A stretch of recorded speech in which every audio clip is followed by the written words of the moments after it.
তো গাইজ প্ৰায় 2-3 মাহৰ মূৰত আজি এটা ভিডিঅ' কৰিব লগি আপোনালোকৰ মাজত আহি আছোঁ আৰু মোৰ কাষত আছে বৰ্তমান আমাৰ ইংলিছ ইউটিউবাৰ কোনো যদিও ইংলিছ ইউটিউবাৰ কিন্তু আজি মোৰ লগত অসমীয়াতে কথাখিনি ক'ব কিয়া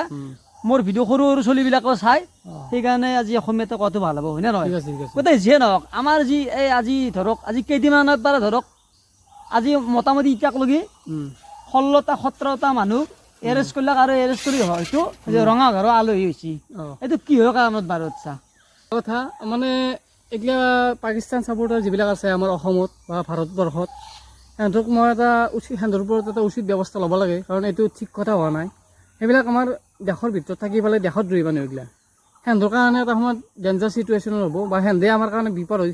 এটা সময়ত খাৰা হ'ব গতিকে সিহঁতক এতিয়াতে মানে কিবা এটা ব্যৱস্থা লোৱা ভাল হ'ব সিহঁতক এতিয়াতে মানে ডমিনেট কৰাটো ভাল হ'ব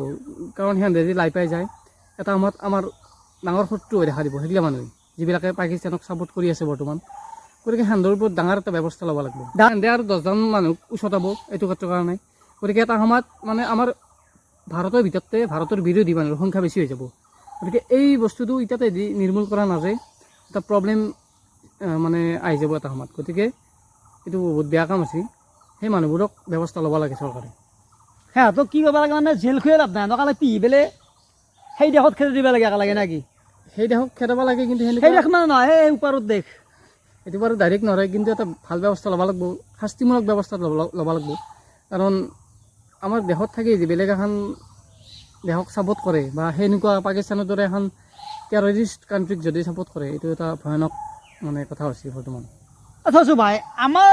আমাৰ অসমতে থাকি অসমৰে বায়ু বতাহ খাই ডাঙৰ দীঘা হ'ল অসমৰ মাটি খচি আৰু অসমৰো সিহঁতে কিমান বেয়া কাম কৰি আছে হয়নে নহয় সিহঁতে যে অসমৰ বুলি নাভাবে ইণ্ডিয়াৰ বুলি নাভাবে যে সিহঁতে নিজকে সিহঁতে পাকিস্তানৰ বুলি নিজকে ভাবে ইয়াতে থাকিলে কি হ'ব সিহঁতে নাভাবে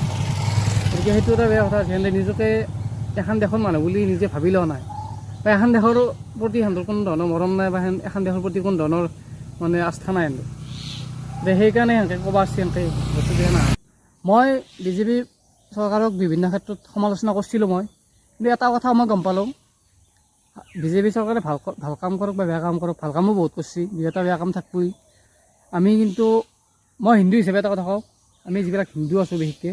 আমি সদায় বিজেপিক ছাপোৰ্ট কৰিব লাগিবই মই এইটো কথা আজি কৈছোঁ কাৰণ প্ৰয়োজন আছে কাৰণ বেলেগ চৰকাৰৰ দিনত কি এটা সময় চলিছিল আমি জানো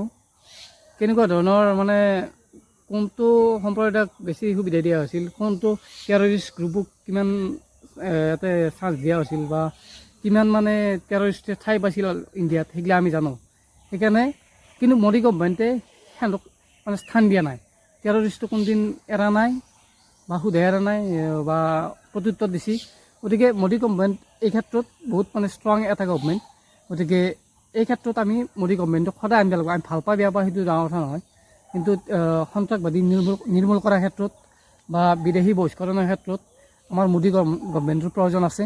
আৰু সেইকাৰণে আমি মোদী গভমেণ্টক ভোট দিয়াটো উচিত আমি সকলোৱে ভাল পাওঁ কিছুমান ক্ষেত্ৰত হয়তো আমি মোদীক বেয়া পাওঁ বা গভমেণ্টক বেয়া পাওঁ কিন্তু বেয়া পালেও মেইন এইটো যিহেতু এটা গুৰুত্বপূৰ্ণ ছাবজেক্ট এই ছাবজেক্টটোৰ কাৰণে আমি চৰকাৰক ভোট দিবই লাগিব আৰু ছাপোৰ্ট কৰিবই লাগিব